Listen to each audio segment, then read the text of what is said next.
Hello, everybody. We are the Saints Tank. Our guest is Theresa Golden, native genealogist and a lineage specialist. And so we are going to discuss some of the issues concerning the freedmen of the five tribes. So, how you doing, Theresa? I know you're going to drop some bombs on us today. Good afternoon, Leroy. Thank you for having me. Thank you for giving me a chance to keep everybody updated. No, thank you, Theresa. So what you got for us today? Okay, the big thing is, the freedmen are having that conference, and they're talking about the amendment to the Constitution, which I wrote a law in the Creek Nation to amend the Constitution and reinstate the treaty. And they're going to talk about how they can do this within every tribe. Wow. So they're trying to amend the 1866 treaty. No, they're trying to amend their current Constitution, which is, when they changed the Constitution and put the by-blood in there. That was an illegal constitutional amendment because there's not a paper trail. It really never did happen, so that's why I wrote the law. I wrote the law to reinstate the 1866 Creek Treaty instead of going to the 1979 Creek Constitution. Oh, okay. When they reinstated the McGirt, we were supposed to already be back to the 1866 Creek Treaty, but it took somebody to hold the tribes to that. That's why I wrote the law. Okay, so now this is something that you're doing. You said you wrote a law. Right. So tell us a little bit about that. That a lot of people might not understand. What does she mean? She wrote a law. So you wrote a law. Okay, that's a very good question. In the Creek Nation Constitution, there's a place where the citizens can make laws, and that's the part that I used. In every Indian constitution, this is possible. Right. It just takes a citizen of the Creek Nation. It takes a citizen of the tribe to make the law. See, any chief. And just so, I'm sorry to cut you off, Teresa. So just to let everybody know, Theresa, she already is a member of the Creek Nation. So she's not a freedman or trying to get benefits. She already has her card. So go ahead, Theresa. Right. I wrote a law in the Creek Nation, in the Muskogee Creek Nation, to amend the Constitution. And I filed it on September the 1st. So it'll take 90 days for the chief to either sign it, just like the president would have signed a law.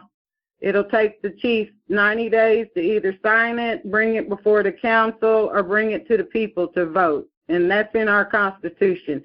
You can just Google the Muskogee Creek Constitution, and you can see that the Muskogee Creek citizens, let me see what article that is, but the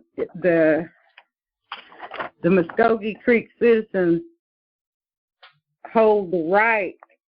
The Muskogee Creek people may propose and enact laws by the initiative means vote, or reject acts of the Creek Nation Council by referendum. Referendum also means a vote of the people. So that's in Article 10, Section 1 of the Creek Constitution. And that's the one that I used to write the law. And the chief is just like the president. He's got 3 choices. He can either sign it, the law, and it'll be a law, or he can take it to the council and it'll be sponsored and it will become a law, or he can take it to the vote of the people and they'll have to put it on the ballot and we'll vote for it. And so that's the 3 options that he has. about the amendment to the Constitution.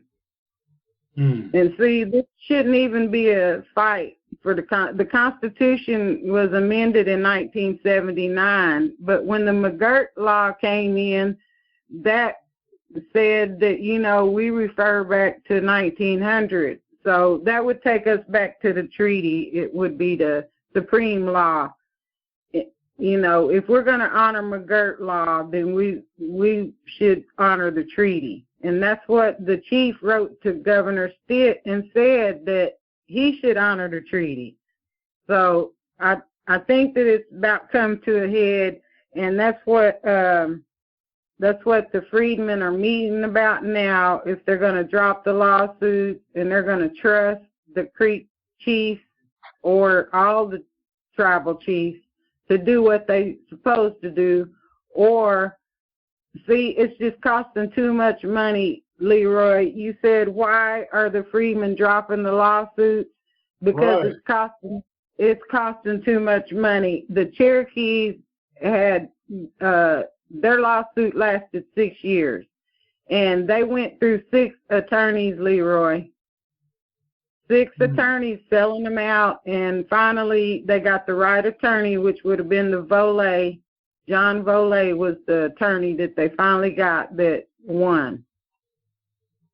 But yeah, we had several chances at it, and the lawyers, you know, they'll sell you out just like a regular old attorney. Indian law isn't any different. It all runs by money. That's the only people that were winning were their lawyers, and the people.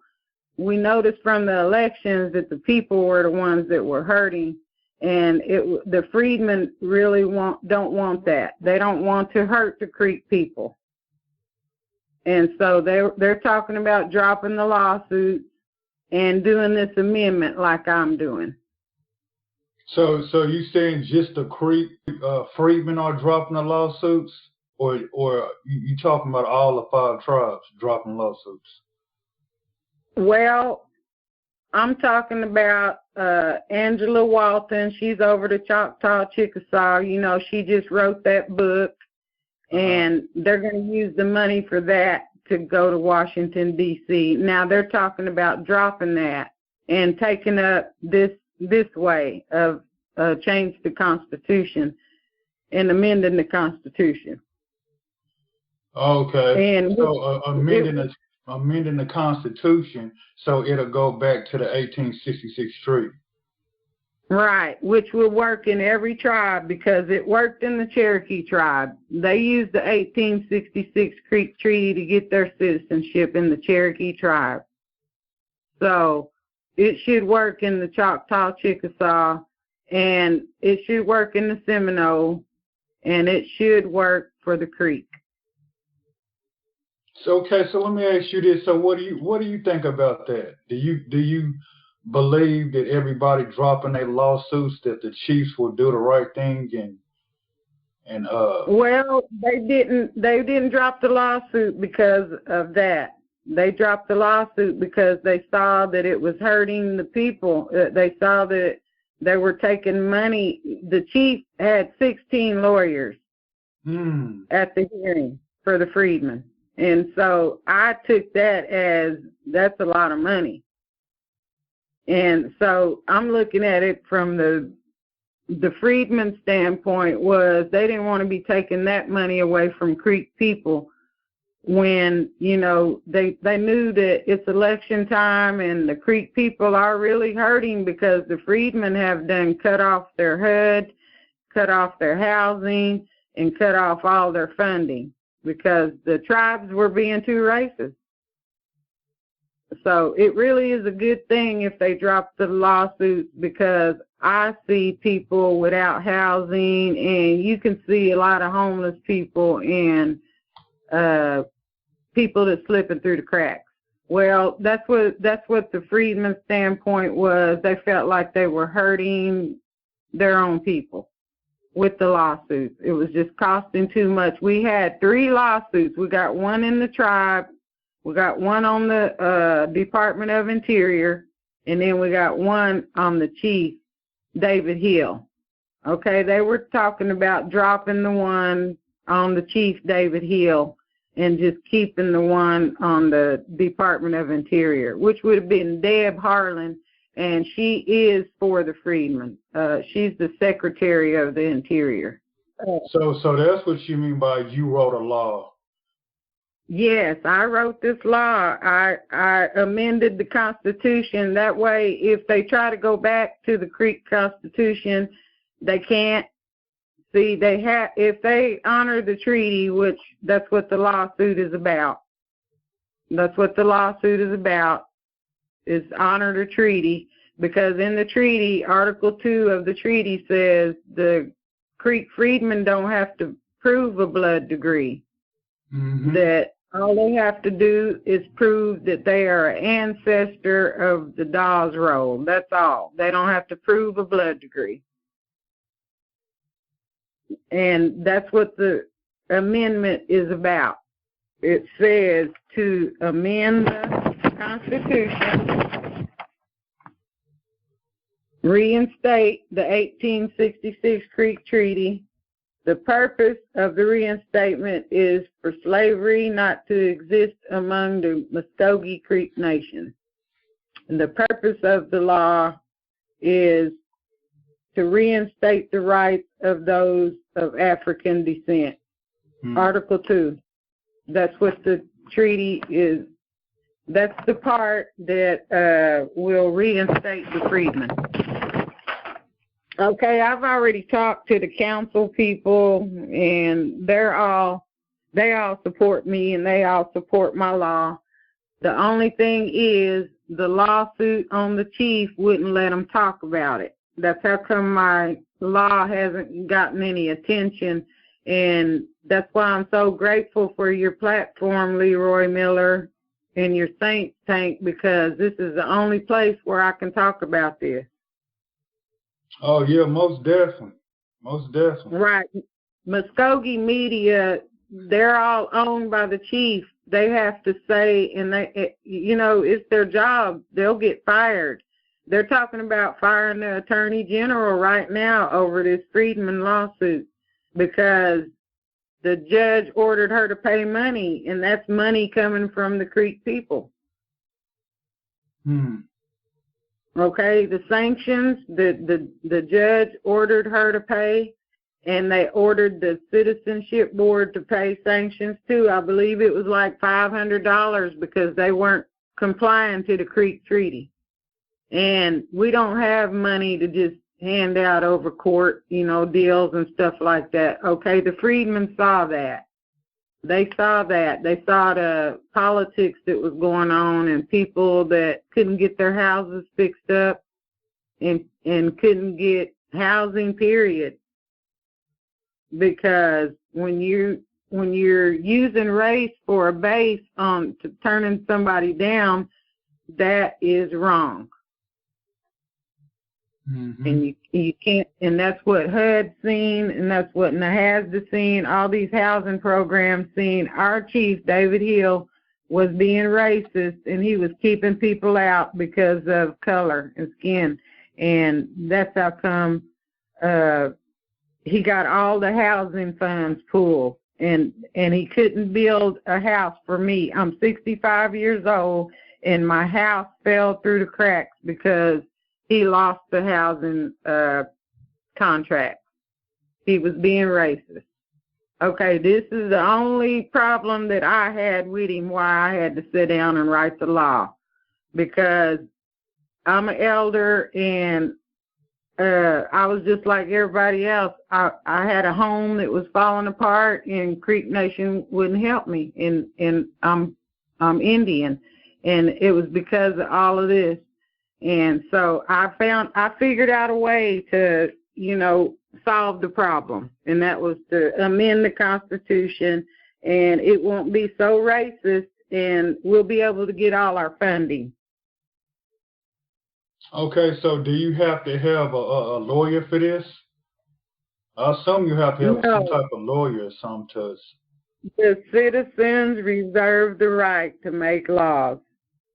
In all Indian tribes, your voice later on, when they reinstate the freedmen will have the same voice also. You'll be able to write laws. You'll be able to run for office. You'll be able to have the same rights. Okay. So, yes, you'll be able to do the same thing in the Chickasaw Nation. You'll get a by-blood citizen to draw up a law and bring it to the chief. Well, so I'm kind of, well, you know, like the 5 civilized tribes, I know it's several lawsuits. You know, is this the first time anybody ever tried to do it this way? Well, yes, because like I said, this law is really just a backup plan in case the chief doesn't do what he's already supposed to do, which is honor the treaty. Mm-hmm. If you're going to say we're going to go back to the McGirt law, then which says all of Oklahoma's Indian land, then you have to say Creek Treaty 1866 is the supreme law, and that's all I want is for him to honor the treaty, and that's what all of the other tribes want for their chiefs to do with this same law, and we can do the same thing in every tribe. And all of the freedmen have their money ready to put a lawsuit on each tribe in case this law doesn't work. Yes, I saw a solution to a big problem, and hopefully this will be it. And we'll know by 2024. And 2024 is like 4 or 5 months away, and in 2024, all of the applications for citizenship should change. What kind of support you getting? Like you said, you was you say you don't get a lot of support. I imagine a lot of people that know that what you're doing, they probably going against the grain, or you're not getting that full support. They might smile in your face, but they're not really in support for you. Are people trying to hold you back because they know this could be effective? Or, you know, they just trying to keep it silent? Well, Leroy, that's a good question. I think that's basically what's happening, because Creek Nation has their own media, and they censor the media. And I think this is one of those examples of censoring the media, because I tried to contact different news stations like Channel 8, Channel 6, you know, they're not interested in covering Indian news. They say that we have our own media platform, and it's like governed, like it, you know, so we can't just have anybody come in and cover our news unless we ask. Like, if I would have asked them if I could do an interview or something like that, I could talk about the law. But to me, it's better if we keep it undercover and only the chiefs know it, because the people didn't even get out and vote. We didn't even see a third of the citizens get out and vote, which tells me the citizens aren't really concerned with this issue. And most of the people that I went to school with know me and know that I'm a Creek citizen, but my dad is also a mulatto, which is black and white, from Clearview, and he played in the Negro Baseball League. So you can't really label me as a Creek citizen that don't have ties with the Freedmen. See, everyone that knows me knows my dad and knows that he played with the Negro Baseball League, and every chief that wanted to campaign came to my dad for votes, even though he was a Freedman. So you see how politics work. When the Creek people need Freedmen, they use them, and then just like they did with the numbers, they used their numbers, and then they kicked them out in 1979. So I'm just a citizen that thought that wasn't right, and that stood up for what's right. Sovereignty cannot fly. We can't run our own tribe, and we can't do anything unless we do it right. And what happened to the freedmen was not right. So you can't use that sovereignty example for the Creek Nation at this point, because they didn't make the right decision. In 1979, they put the freedmen out by 2 words, the by blood, which are 2 of the most racist words that you can use on any native people. By blood, that means that you had to be born an Indian to be in, and that's wrong. That's wrong. That's why I wrote the law.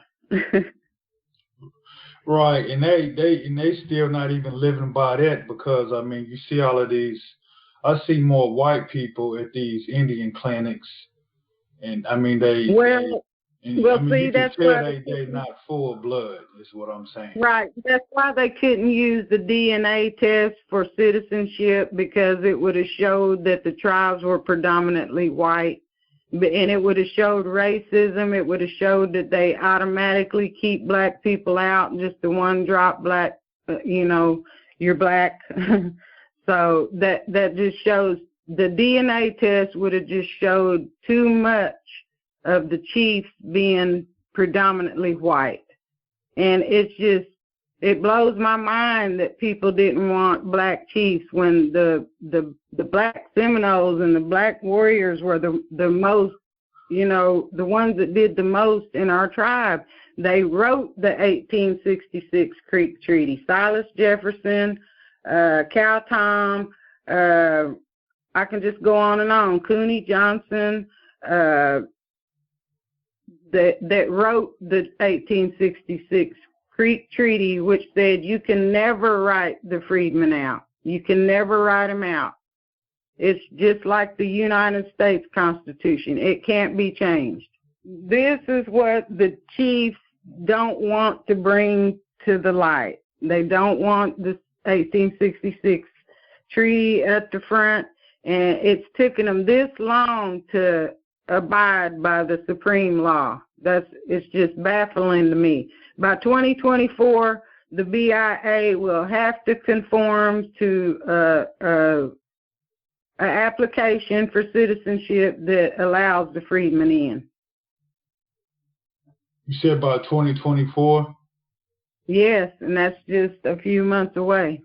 When I met you, Leroy, I told you, I said 2024, they have to have it solved by then. So my thing was, I gave it 6 months before 2024 to file my law, because I knew the BIA is going to conform. They're going to have to come up with an application for freedmen to have a blood degree, because that's how we get our compacts, and that's how we get our everything, is by blood degree. Even our compacts, our tobacco compacts, our casinos, all that is run by government, and it goes by blood degree. Trust land goes by blood degree. They have to have some way at the BIA to keep the freedmen, and they still get all the same privileges. You see, so they'll have to have a blood degree on there. Mm-hmm. Just like the Cherokees, some of them had 200 over 113. They accepted intermarried white. They gave them roll numbers. They let people that were Cherokee, if you had a Cherokee baby, you could go to the Hastings Hospital. You didn't have to be Indian.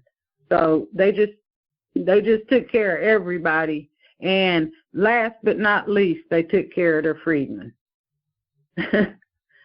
So it's just not right. You said who, the Cherokee Nation? Yes. That's a good question. So how's that working out with the freedmen?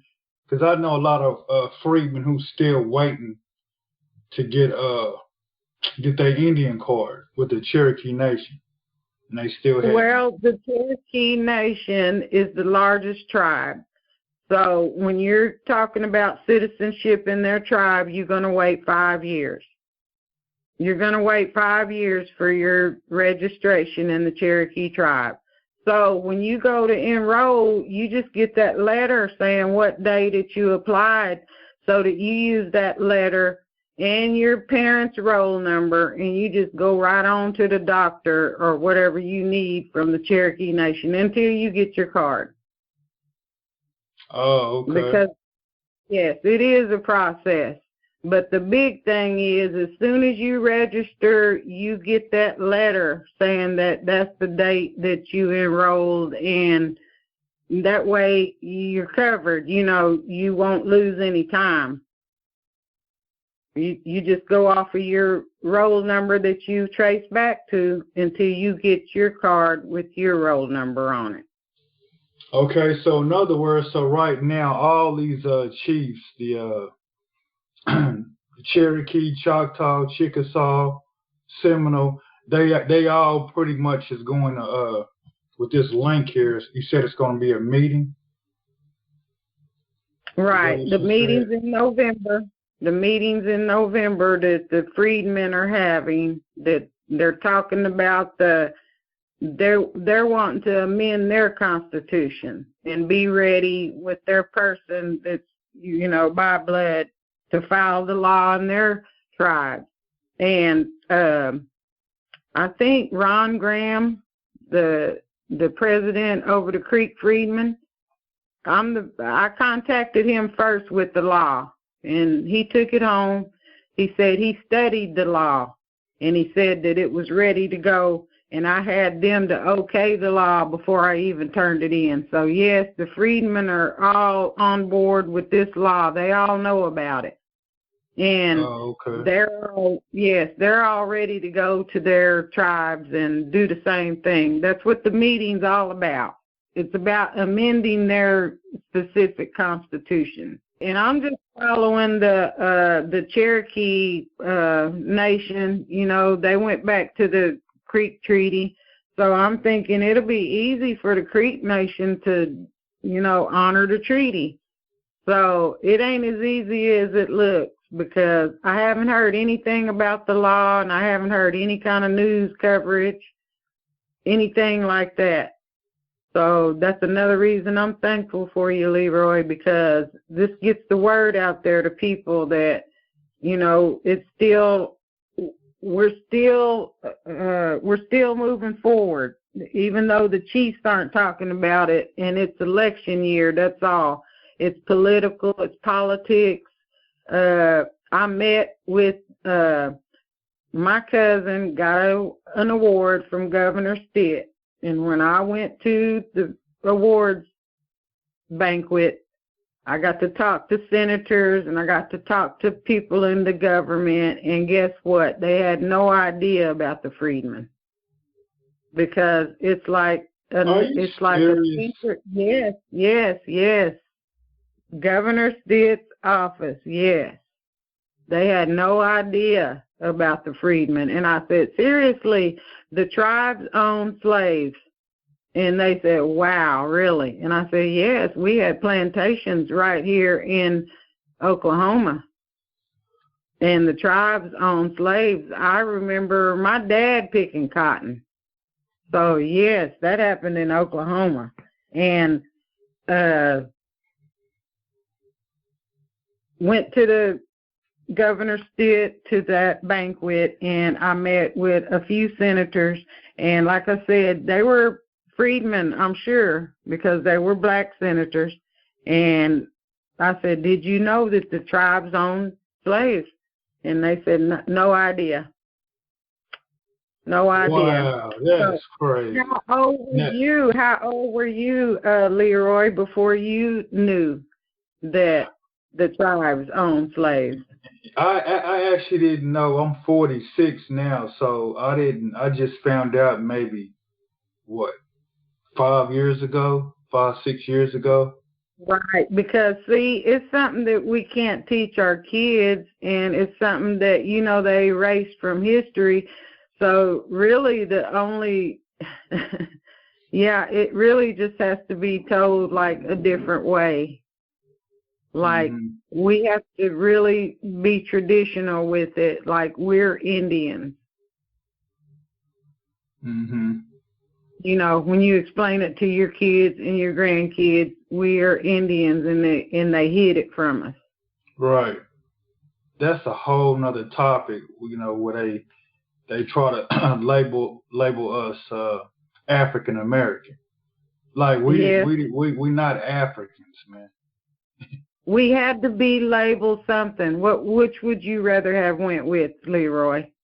Well, I'm indigenous to this land, so I'm Indian. Right, I would say indigenous. Yes, for You know? sure. Yes, Right. that So would no, been go that ahead. was I'm sorry. the biggest argument that you're going to hear amongst the freedmen, is that right there, is the name. Some of them want to be called African Creeks. Some of them want to be called Freedmen. Some of them want to be called Black Creeks. So that's the biggest argument, and that's the only thing that holds my people, my freedmen back, is that right there, is labeling, and it's an easy solve. We're indigenous. Right. We all do need to be support one another, not fighting over small things to get something big accomplished. But also too, one word could change everything. One word, and we know with them in the court system and everything, semantics. So when you do use wordplay and play with words, it'll change up everything. So like black. I know I'm black, but black is not a nationality. And that's not all we are. Right, right. So I mean, just people. If someone said they Chinese, I know they from China. You know, if someone said they Korean, I know they from Korea. But when we just say we black, that's not a nationality. Where your people come from. So that's why I say words are, they have meaning, and it's very important how we label ourselves, because we are a nation of people. Right.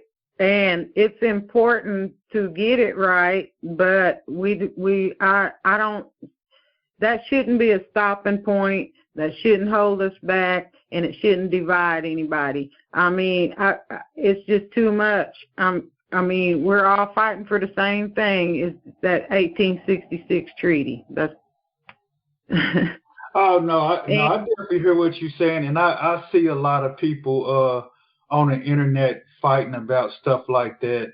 With me, it's like, you don't want to really strain at a gnat. Like like like you said, we need to attack the big problem first, and then deal with some of the smaller issues. And that's part of the problem too. We can't learn to really come together and just everybody be as one and support one another. So I know it could be kind of complicated. I want to be named this, I want to be named that, but when you have slavery that took place, it makes things complicated, very complicated. right. And we're not going to move forward, and we're not going to prosper. We're not going to move forward until we address that ugly word, slavery, and move past it. All the chiefs have to do is acknowledge it, and then we can get on to the next thing. That's all. Right. That acknowledge it was bad and move on from it. That's all the Cherokee people did, and they are growing. Their tribe is 10 times better. They have more people than they ever had. They just have it. They're all over Tulsa now. You hear every morning, if you watch the Tulsa news, you can hear about the Cherokees in Tulsa, and Cherokee Nation's never been in Tulsa until they start accepting freedmen, and now they're in North Tulsa. Yep, they got a tag office in Tulsa. They have everything, and they're just growing. They're all the way in North Tulsa now. They've got that exhibit down there on Greenwood, and the Cherokee Nation's growing. I look for them to be all over Oklahoma, not just at Tahlequah. Oh, okay. Yeah, that's what opens it up when you open up the Freedmen, Leroy, because when they open up the Freedmen, they're going to get 10,000 acres of land back. When they accept their Freedmen back, they're going to accept the Freedmen acres back. That's all of Tulsa. You can see Cherokee Nation is doing it already. See, let's see, what your Chickasaw, Leroy, your tribe will go all the way down into Mexico when they accept the Freedmen in. Wow. Yes. So Choctaw and Chickasaw. So what about the Choctaw? Yeah, both of them. They go all. Oklahoma boundaries doesn't stop the Choctaw and Chickasaws. They go all the way into Mexico. Thus, the Seminole Fort in Brackettville, Texas. That's almost in Mexico. See, when they reinstate the Freedmen, they also reinstate their history, they reinstate their land, they reinstate everything, because we can tell by the Cherokee Nation being all the way in North Tulsa. There's no boundaries on the Freedmen land. Did you see that? And when the Creek Nation accepts their Freedmen, Creek Freedmen, their land goes all the way up to Canada. Did you hear me, Leroy? So they'll be able to get all of that back. All they got to do is just do like the Cherokees did and just go and get in there. Put a museum up. Put something in there that shows that the Choctaws came through there, and that's all. That's all you have to do. What else can the people do to help support what you're doing right now? Get enrolled in your tribe. We have been kept out because of racism. That's no longer a barrier. Everybody, get your birth certificate and go enroll. That's how you help. Okay. So you go enroll, but they deny you. They say you need this or you need that. Right. like me, I enrolled for the second or third time for the Chickasaw Nation, and they still got all my documents, and I hadn't heard nothing. Right. Well, you just keep on enrolling. I know the Creek Freedmen are tired of enrolling and getting turned down and enrolling. I've got as many as 100 people in one family that got denied because of this Freedmen issue. But the thing is, we already have the, documents. All we have to do is just submit them. And then if you get denied, that denial goes to Washington, D.C. It doesn't get just denied. It's going to show up, because we're at a time now where we can keep track of that racism. Okay? If they turn you down, Leroy, you've already got your documents ready to reapply. And 2024, if they don't start getting better at the BIA or Department of Interior, then we know really, really that we got to try a different approach. But I'm pretty sure this is going to be it. The BIA had to step in, and that helped. So I think that this is really going to be it. I think that we can't afford to keep going to Washington, D.C. That shows that we're not sovereign, that we can't handle our own problems. We ought to be able to handle them right here in Oklahoma. For anybody who want to support Theresa Golden and what she's doing she's fighting for the freedmen. So you have a lot of people who's not. I mean, like I said, she already has her Indian card. She's been a Creek citizen for years. So she's fighting for the freedmen. She's in it for the fight. So if you want to support her, I'll leave a link down in the description where you could help support I'll leave a cash app. I'll leave a email address. You got anything else you want to say, Theresa? No, I believe that's it, Leroy. I just appreciate you, and I appreciate your time and getting my law out there so that we know that everybody, your word, you can do something. People can. Citizens of tribes and freedmen, we can do something if we work together. It just takes working together. What you said a while ago, Leroy, that really weighed with me, where, about the African side of it, because everybody's got a different aspect on it. We can't trace back to Africa. The freedmen can't trace back to Africa, so why would we, but that's just a name, that's just a label, but that really is making a lot of division among the freedmen, because I know a lot of Seminole freedmen that, they did come in. A lot of the Seminole freedmen were in slavery, but they didn't come from Africa. Did not. I just appreciate your time and effort, and this way we can get the news out there to people. And it's all politics. This is election year. We electing a new chief in every tribe this year, and it's all politics. Right. So everybody, we want to also thank you, Theresa.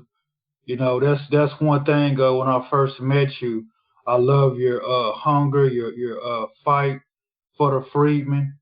I know it is a lot of people who fighting for the freedmen. I had said it's not a lot earlier. I said it's not a lot of people fighting. I know it's a lot of people fighting for the freedmen. But me personally, me knowing you, I want to thank you. For what you do, all the little things that you do to try to support and fight for the freedmen. Not only that, but just helping the poor, man. Because the poor don't have a voice, and a lot of times our people don't know the know-how to go inside these courts, say the right things, the terminology of what this is and what that is. So, but I thank you, Theresa, for what you're doing. So you always know you got my support. So. Well, thanks, Leroy. All right, everybody. Well, that's it. That's all we got for today, and till next time.